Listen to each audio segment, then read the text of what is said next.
Bonjour, dans la vidéo d'aujourd'hui, nous allons corriger un sujet de dynamique de la centrifugeuse, d'une centrifugeuse. Alors, c'est quoi l'effet centrifuge? C'est quand un corps est animé d'un mouvement de rotation, la force centrifuge tend à éloigner ce corps du centre de rotation. C'est une technique utilisée dans le domaine médical pour séparer des solutions, utilisée aussi dans les machines à laver pour le séchage par centrifugation. On la trouve également pour l'extraction du miel. Et dans un extracteur de miel, par exemple, on a besoin de garder les nids d'abeilles indéformés et on les réutilise pour une nouvelle fois. Ça fait des économies et c'est différent de la méthode classique qui consiste à déformer les nids. Donc là, on les conserve après, les avoir vidés pour les réutiliser encore une fois. On trouve également l'effet centrifuge dans les motos de cirque. Donc ça utilise l'effet d'inertie centrifuge pour garder la moto collée à la paroi intérieure de la sphère. Voilà. Et donc on commence notre TD. Donc le système est constitué de trois solides, un bâti, un corps jaune en rotation et la petite cabine où on met un pilote. Donc c'est un système utilisé pour entraîner des pilotes. Et sous l'effet de la rotation de la pièce jaune, la pièce rouge commence à s'incliner, c'est-à-dire l'effet d'inertie centrifuge qui tend à éloigner la sphère de son centre, du centre de rotation. Et donc vous avez remarqué que avec la rotation, on sent une légère inclinaison qui progresse petit à petit de la pièce en rouge. C'est l'effet d'inertie centrifuge. Voilà. Vous trouverez le sujet de la centrifugeuse dans un lien dans la description. Donc, notre système est constitué d'un bâti en noir. Première pièce en bleu. Pour la vidéo, c'était la jaune. Entre la bleue et le bâti, il y a une liaison pivot. Après, une autre pièce en rouge, la deuxième. Ça représente la cabine. Elle a une liaison pivot avec la bleue. Au niveau du point P, centre d'inertie G, donc solide 1, 2. Après un graphe de liaison, donc entre 0 et 1, on a une liaison pivot, entre 1 et 2 pivot. Z0 descendant égale à Z1. Première liaison pivot au Z0 entre 0 et 1. Deuxième liaison pivot entre 1 et 2 PX1. Figure de changement de base, on a 2. Première figure avec Z0 égale à Z1. Deuxième avec X1 égale à X2. On a un angle allez, bêta et après un angle alpha tel que alpha est égal à oméga t, donc alpha point c'est oméga. Donc on a un moteur entre 0 et 1 et l'action de la pesanteur qui s'applique sur 1 et 2. Donc après pour l'isolement, pour déterminer l'action, parce que la question c'était de trouver le couple moteur appliqué sur 1, on va isoler 1 et 2 et on va appliquer, comme on a coupé une liaison pivot d'axe au Z0, on va appliquer le théorème du moment dynamique au point O, TMD au point O en projection sur Z0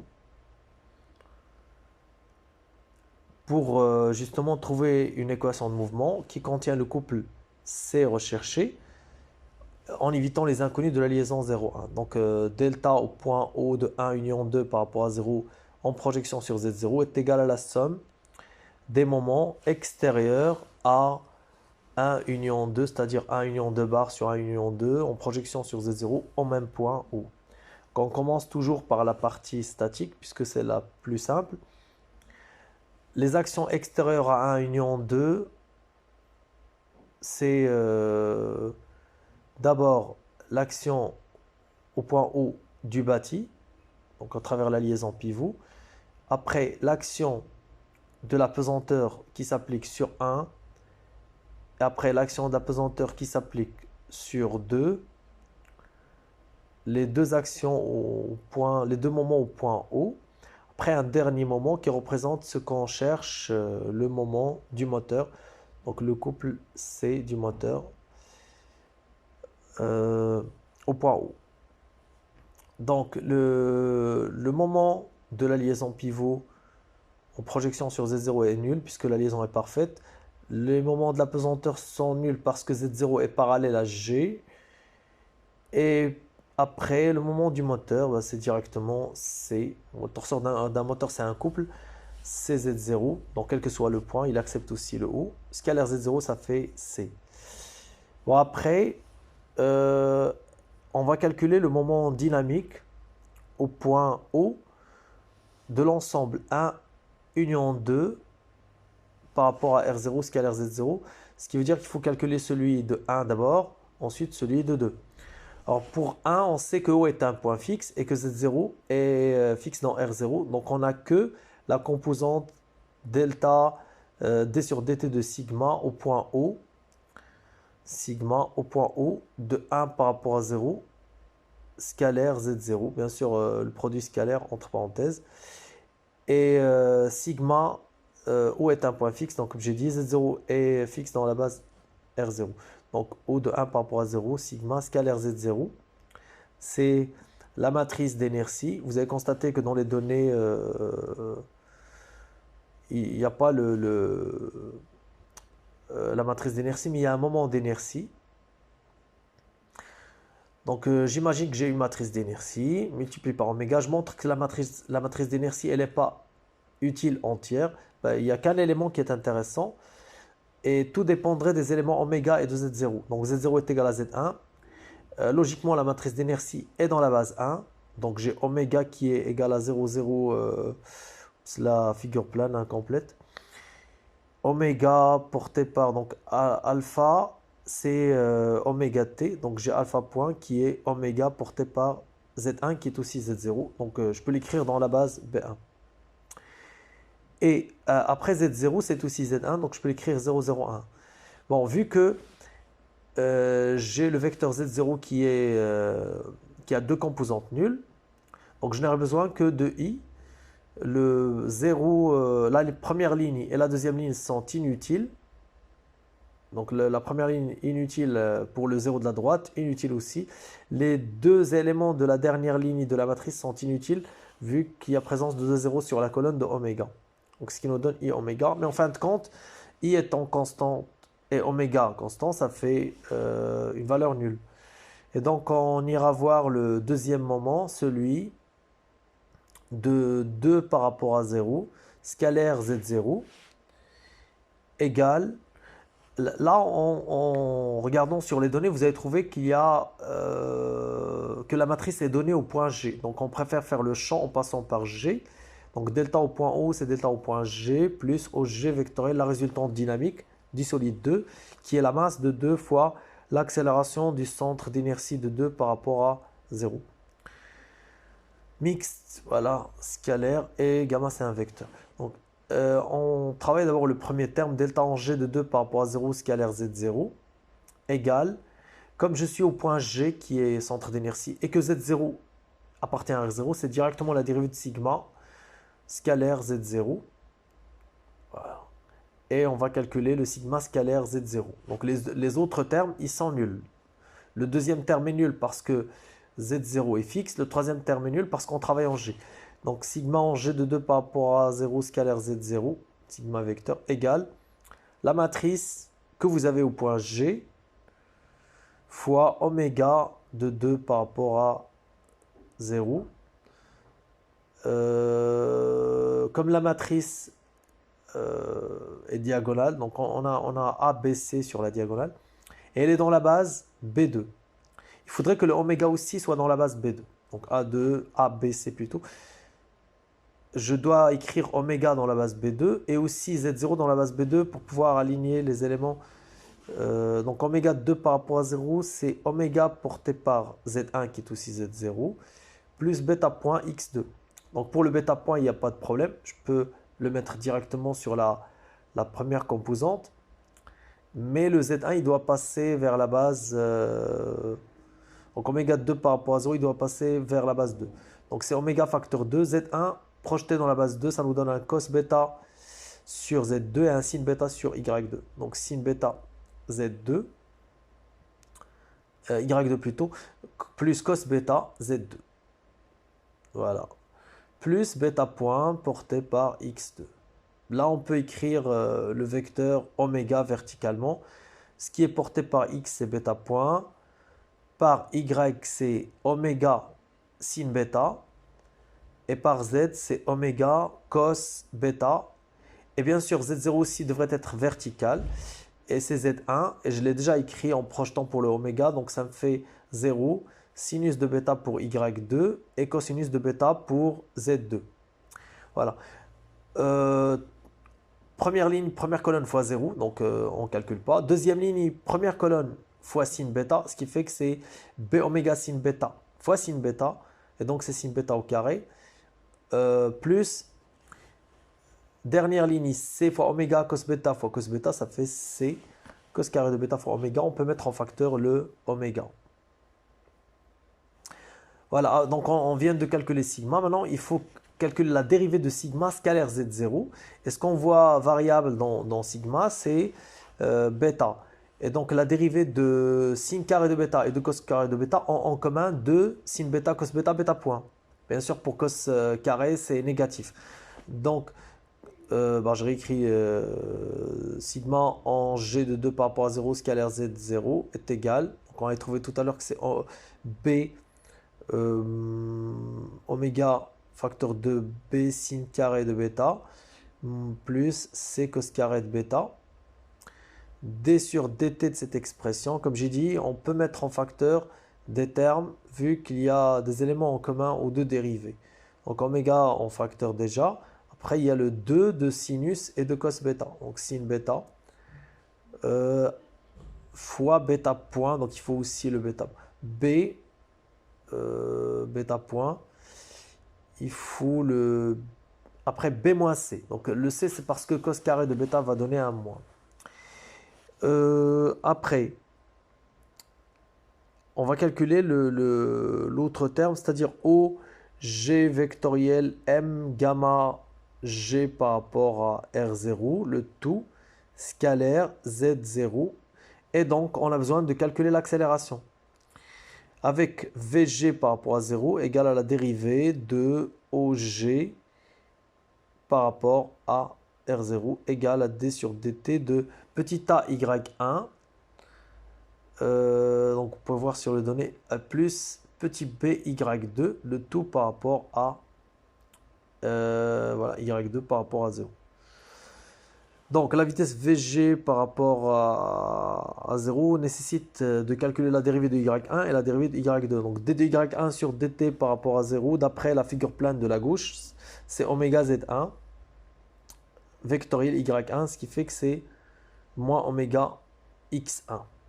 Après, pour la dérivée de y2, d sur dt de y2 par rapport à 0, c'est oméga 2 par rapport à 0 vectoriel y2. Et on a déjà calculé oméga dans la base 2, donc ça nous rend la chose simple. x2 vecteur y2, c'est z2, donc j'ai bêta point z2. Après, y2 vecteur y2, bah, ça va s'annuler. Après z2 vecteur y2, c'est moins x2. Donc je vais avoir moins oméga cosinus de bêta x2. Voilà. Et donc on peut écrire finalement la vitesse du point G par rapport à 0 en remplaçant les y1 et y2 dérivés par leur valeur. Donc égal à petit a fois la dérivée de... Bon, il y a un moins a oméga x1 plus b facteur de bêta point z2 moins oméga cos bêta x2. Voilà, donc on vient de trouver la vitesse. Donc il suffit maintenant de calculer l'accélération. Là, il manque un bêta. On prendrait pour signe de cos. Bon, c'est signe bêta cos bêta. Voilà, donc je vais aller faire le calcul de gamma. L'accélération du centre d'inertie G du corps 2 par rapport à 0, c'est la dérivée de la vitesse qu'on avait trouvé tout à l'heure, égale à moins A oméga x1 plus B facteur 2, bêta point Z2 moins oméga cos bêta x2. Voilà. Sachant que x1 est égal à x2. Donc en fait, il y a deux termes qui sont portés par x2. Donc c'est les mêmes. Je dois donc dériver en premier x1. Voilà, on va commencer par dériver x1 puisqu'on en a besoin deux fois. La dérivée de x1, c'est oméga y1, comme tout à l'heure pour le y1, on fait la même chose. d2z2 sur dt par rapport à 0, c'est la dérivée de oméga 2 par rapport à, c'est oméga plutôt de 2 par rapport à 0 vectoriel z2. Et comme on connaît déjà oméga 2 par rapport à 0, donc x2 vectoriel z2 c'est négatif, c'est moins y2, donc moins bêta point y2. Et y2 vectoriel z2 c'est positif, donc c'est oméga sin bêta x2, oméga sinus de bêta x2. Et z2 vectoriel z2 c'est 0, donc on ne calcule pas. Après, on réécrit l'accélération du centre de gravité G, donc d sur dt de x2, on n'en a pas besoin parce que c'est la dérivée de x1, vu que x1 est égal à x2, donc c'est encore oméga y1. Donc j'aurais pu réunir les éléments de x2, x1 sur la même. Donc l'accélération est égale à, alors moins a oméga, je mets en facteur oméga. La dérivée de x1, ça nous donne oméga y1, c'est oméga carré y1, plus b, j'ouvre une parenthèse, et j'ai bêta de point z2, déjà, plus la dérivée de z2 fois bêta point. Et donc plus bêta point, enfin, ce qui est entre parenthèses, ça ferait moins bêta point y2, avec un moins bêta point y2, je le copie du haut, plus oméga sin bêta x2. Voilà. Après, je continue, bah, c'est pas encore fini, moins encore oméga, là je mets encore le oméga en facteur, puisque j'ai cos bêta x2, je dérive cos bêta, ça fait moins bêta point sin bêta x2, et je conserve cos bêta et je dérive x2. La dérivée de x2 c'est la dérivée de x1, donc c'est oméga y1 plus, donc c'est plus cos bêta oméga y1. Voilà, oméga cos bêta y1. Attention à l'homogénéité, il faudrait vérifier à la fin si tout est homogène. Donc je viens de fermer la première parenthèse, je ferme la deuxième parenthèse de b qui est mis en facteur depuis le début. Voilà, donc je réécris l'accélération vite fait, gamma g par rapport à r0 égale, j'essaie de mettre les termes qui sont sur la même direction. Donc moins a, je crois, moins oméga carré, je la mets en facteur a plus b, si je reprends l'expression précédente, cos bêta y1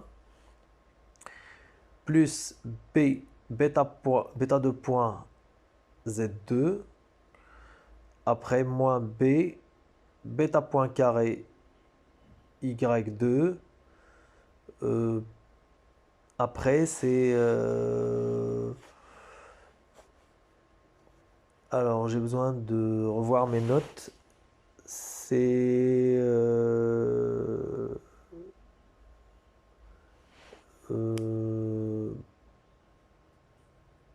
plus 2. Ouais, bah, en fait, il y a deux termes qui se ressemblent. Donc, on peut mettre en facteur 2b bêta point oméga. Donc, vous pouvez revenir sur la page précédente et voir ce que j'ai écrit. Vous allez trouver qu'il y a deux termes qui sont identiques et qu'on peut mettre effectivement en facteur 2b bêta point oméga sin bêta. Bon, ils se ressemblent. Maintenant, on va faire le mixte OG gamma G par rapport à R0, le tout scalaire Z0. On a intérêt à mettre entre parenthèses le gamma contre le Z0. Ça serait un produit vectoriel plus simple, vu que Z0 peut prendre l'indice 0 et 1. Et on vire le OG à l'extérieur. Et donc, je vais calculer que gamma G par rapport à R0 scalaire vectoriel Z0, qui est aussi Z1. Alors, si vous avez remarqué, le gamma, il contient Y1. Y1 et Z1, ils sont dans la même base, donc ça ne serait pas un produit compliqué. Donc moins oméga carré A plus B cos bêta, Y1 vectoriel Z1, ça nous donne X1 directement. Après, le Z2, Z1, c'est un produit vectoriel négatif et c'est sin bêta. Donc ça ferait moins B bêta de points du sin bêta porté par la normale à la figure où on a fait le calcul, c'est-à-dire celle de la droite qui est alors moins B bêta point carré I cosinus de bêta, ça c'est Y2 vectoriel Z1. Oups, on a oublié la normale. Donc Z2 vectoriel Z1 c'est négatif et c'est sin bêta X2, donc je rectifie. Et comme ils sont tous les deux portés par X2, donc je préfère les mettre toutes les deux sur une seule. Donc le Y2 Z1 c'est aussi porté par X2, donc autant mettre tous les termes de X1 ou X2 sur la même. Après X1 vectoriel Z1 c'est moins Y1, donc il y a moins 2B bêta point oméga sin bêta Y. Voilà, donc produit scalaire avec OG qui est égal à AY1 plus BY2. Si vous faites ce produit vecteur, c'est une possibilité de rencontre entre des éléments de la même base. Donc j'ai Y1 quand il rencontre Y1, bah c'est 1 quand il rencontre X1, c'est 0. Ce qui fait que A ne peut apporter une valeur que quand il va rencontrer le Y1 rencontre Y1. Donc je vais avoir le dernier terme, moins 2 B bêta point oméga sin bêta avec le A. Donc moins 2 A B bêta point sinus de bêta. Voilà. Sinus de bêta.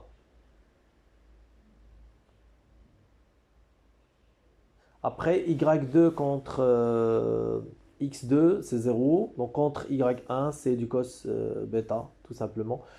Donc, moins 2B bêta point oméga sin bêta cos de bêta.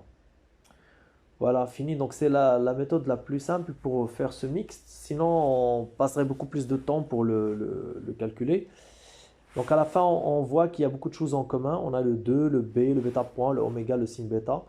Et on peut mettre en facteur pour avoir le A plus B cos de bêta. Voilà. Fin de la deuxième partie du calcul. Maintenant, on peut réunir tous les résultats. Le delta au point O de 2 par rapport à 0, scalaire Z0. C'est le seul qui reste déjà parce que celui de 1 il est nul. Donc, ça nous donne 2 oméga, bêta point, sin bêta, cos bêta. Facteur 2, B moins C, c'est ce qu'on avait trouvé au début. Après, plus le terme qu'on vient de trouver, c'est-à-dire moins 2, M, B, bêta point, sinus, oméga sinus de bêta, facteur de A plus B cos bêta. Voilà, donc c'est votre moment dynamique. Et comme on a trouvé en statique que tous les moments sont nuls sauf le couple du moteur, et donc le couple moteur est directement égal à cette expression-là. On peut encore mettre en facteur donc 2 oméga bêta point sinus de bêta. Et on aura entre parenthèses le cos bêta B moins C. Donc B moins C fois le cosinus de bêta. B moins C, comme il y a un moins, donc moins M facteur de MB facteur de A plus B cos bêta. Et après, on peut vérifier l'homogénéité. Donc, il faudrait que ça soit homogène au newton mètre. C'est un moyen intéressant pour vérifier s'il n'y a pas de faute. Voilà, donc c'était la résolution du problème de la centrifugeuse du principe fondamental de la dynamique. J'espère que cette vidéo vous a été utile et n'hésitez pas à proposer des exercices si vous voulez que je les corrige ou à faire des remarques sur mes corrections si vous avez des choses à dire, vous avez des questions, n'hésitez pas. À la prochaine vidéo.